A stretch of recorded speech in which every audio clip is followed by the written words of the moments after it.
Hello friends!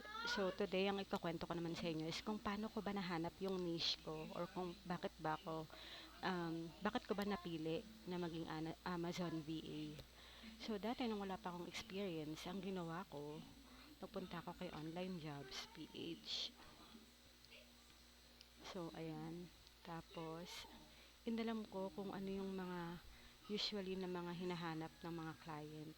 So kagaya yan, mga ganyan. So, ay ito, pag nakita ko to, a-applyan ko to kahit hindi ko to alam or kahit wala akong experience. Basta may mabasa ako dyan na no experience needed or no experience required. Ina-applyan ko talaga kahit hindi ko alam, a-applyan ko yan lahat.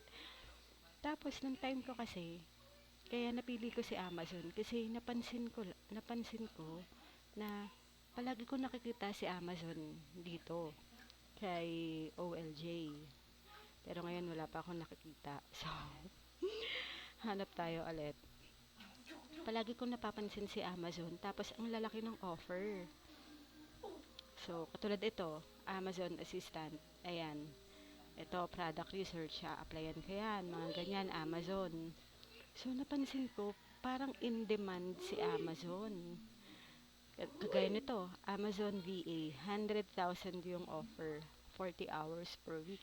O 'di ba? Pak na pak, ang laki. So yung kaya naging interesado ako kay Amazon. Kasi nga nakikita ko yung mga offer dito, tapos nakikita ko hindi siya nasi-zero dito. Every day laging may naghahanap ng Amazon VA. So ang ginawa ko, nagpunta ako kay YouTube. Tapos sinearch ko kung paano ba yan, mga ganyan, Amazon VA tutorial for beginners. So, yung mga ganyan, lahat yan halos pinapanood ko. Yung mga yan.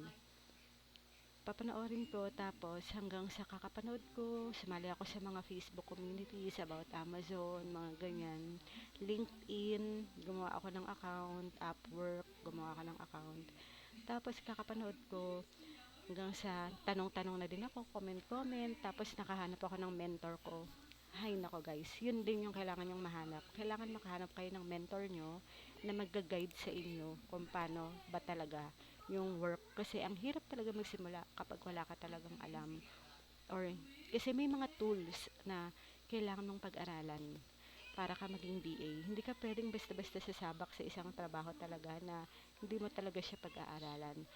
Parang akala mo, ang dali lang maging virtual assistant, mga ganun. Pero may mga tools sila na mga inaaral para ma-achieve nila yung ganong niche. Tulad yan, general virtual assistant, mga ganyan. Merong iba dito talaga na ituturo talaga nila sa inyo yung actual na ginagawa nilang trabaho. So, ang swerte nyo kapag nahanap nyo yung mga ganon. And then, meron din na mga willing silang magturo sa inyo. Pero, syempre, may bayad yun. So, ayun yung kailangan nyong hanapin. Yung kung sino yung pwedeng mag-guide sa inyo dun sa napili nyong niche. Kasi mahirap talagang mag-start kapag wala kang mentor or walang mag-guide sa'yo. So, yun lang guys. Thank you. Diyan, diyan, diyan, diyan.